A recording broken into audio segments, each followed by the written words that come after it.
ሰላም ጤናና ክብር በተገኛችሁበት ቦታ ይሁን እያልን እንመኝላችኋለን። አዋዋላችሁ ቆንጆ የነካችሁት ብሩክ ይሁን እያልን የምንመኝላችሁ ቤተሰቦቻችን እነሆ የአሰብ ፕሬስ የዜና ሰዓት ደርሷል። ሀሳብ አስተያየቶቻችሁን ኮሜንት ላይ ያስቀመጣችሁ እንዲሁም አዳዲሶቹ ሰብስክራይብ እያደረጋችሁና ቪዲዮውን ላይክ እያደረጋችሁ የተመራረጡ መረጃዎቻችን ተቋዳሽ ሁኑ። ወደ መረጃዎቹ ገባን። የህወሓትና ሻዕቢያ ጥምረት ጽምዶ በይፋ ፈርሷል።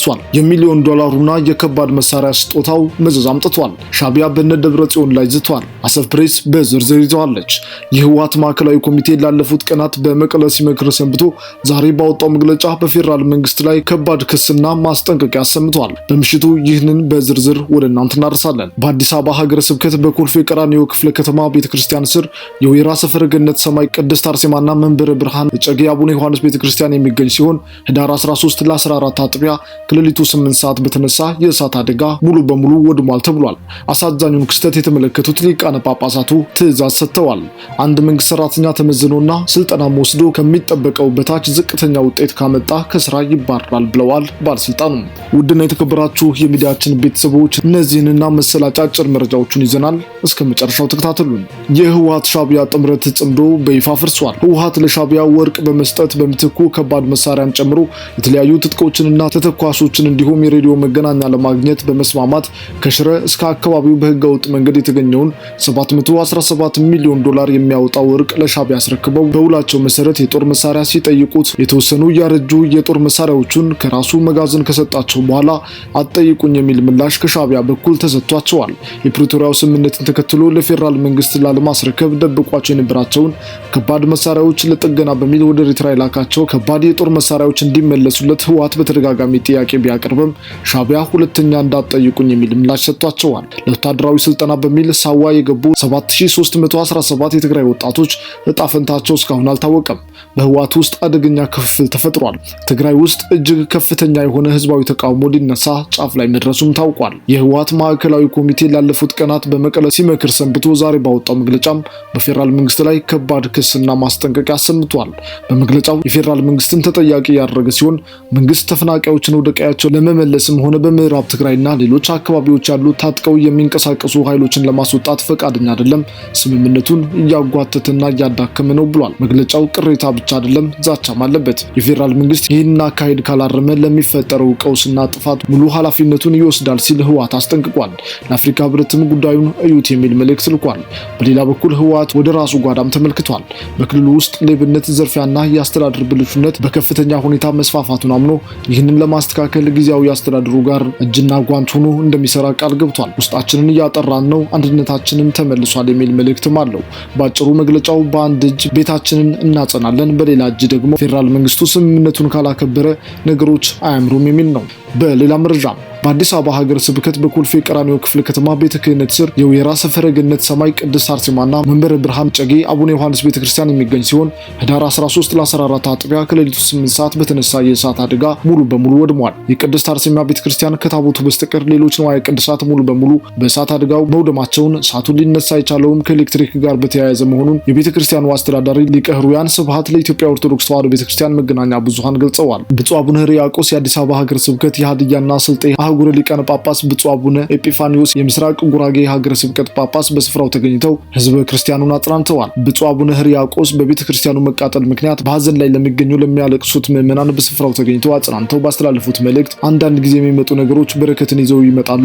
ፈተና ሲኖር፣ መከራ ሲኖር፣ ችግር ሲመጣ፣ ነገሮች ባልተጠበቀ መልኩ ምስቅልቅላቸው ሲወጣ ሌላ በረከት ይዞ ይመጣል። አንዳንድ ጊዜ ፈተና ሲመጣ ጸልየን ነበር፣ እግዚአብሔር ለምን አልሰማንም እንላለን። እኛስ እግዚአብሔርን እየሰማነው ነው ወይ? ይህ ቤተ መቅደስ የተቃጠለበት ዋነኛ ምክንያት ሌላ የተሻለ ቤተ መቅደስ እንዲሰራ ነው።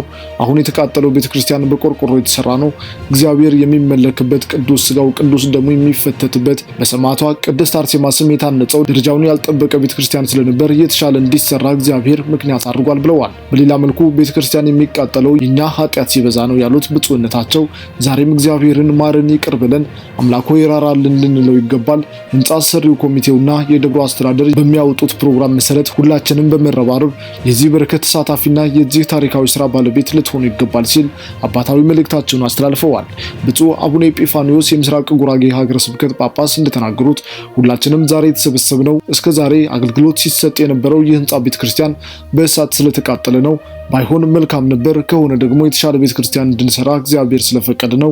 በየዘመናቱ ቤተክርስቲያን በሰው ሰራሽ ነገር አሊያም በክፉ ሰዎች ልትጎዳ የእሳት አደጋም ሆነ ቃጠሎ ሊያጋጥማት ይችላል። ትናንት ስንገለገልባት የነበረችው የቅድስት አርሴማ ቤተክርስቲያን ዛሬ በእሳት ተቃጠለ የሚል ዜና ስንሰማ እጅግ ልባችን ተሰብሯል፣ አዝነናል። ነገር ግን በዛ ውስጥ ደግሞ እግዚአብሔር ዓላማ አለው ብለን ማሰብ ይገባል ብለዋል። አሁን በሆነው ነገር ልባችን መሰበር የለበትም። እግዚአብሔር እኛን ሊያነሳሳን ሊሆን ይችላል ያሉት ብፁዕነታቸው አክለውም ስሜታችንን መለስ አድርገን ከምንም በላይ ይህንን የተቃጠለውን ቤተክርስቲያን በአዲስ መልክ እንድንሰራ እግዚአብሔር ፈቅዶ ሊሆን ስለሚችል ሁላችንም ክንዳችንን አበርትተን ልዩ ድንቅ የሆነ የህንጻ ቤተክርስቲያን በዘመናዊ መልኩ ሰርተን ዛሬ ያዝነናል፣ ተሰብስበናል። ነገ ደግሞ በደስታ ተሰብስበን ቤተክርስቲያኑ ተሰርቶ ቅዳሴና ቡራኬ ቤቱ ተከብሮ አብረን እንድንዘምር ተስፋ እናደርጋለን በማለት አባታዊ መልእክታቸውን አስተላልፈዋል። የቅድስት አርሴማ ቤተክርስቲያን ቃጠሎ መላውን ህዝበ ክርስቲያን ያሳዘነ ጉዳይ ሲሆን በስፍራውም ለተሰበሰበው ህዝበ ክርስቲያን ብፁዓን አባቶች አጽናንተዋል። በስፍራውም በርካታ ምዕመናን፣ የጸጥታ አካላት፣ የመንበረ ፓትርያርክና የአዲስ አበባ ሀገረ ስብከት የክፍለ ከተማ የሥራ ኃላፊዎች ተገኝተዋል።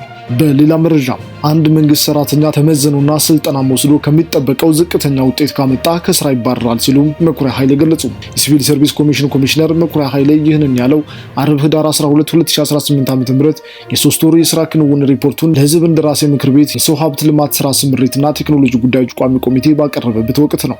በዚህ የሲቪል ሰርቪስ ኮሚሽን ኮሚሽነር መኩሪያ ኃይሌ የሰራተኛ ምዘናን አስመልክቶ ማብራሪያ የሰጠ ሲሆን ሰራተኞቹን ለመመዘን የሚያስችል 144,000 አካባቢ ጥያቄዎች መዘጋጀታቸውን ገልጿል።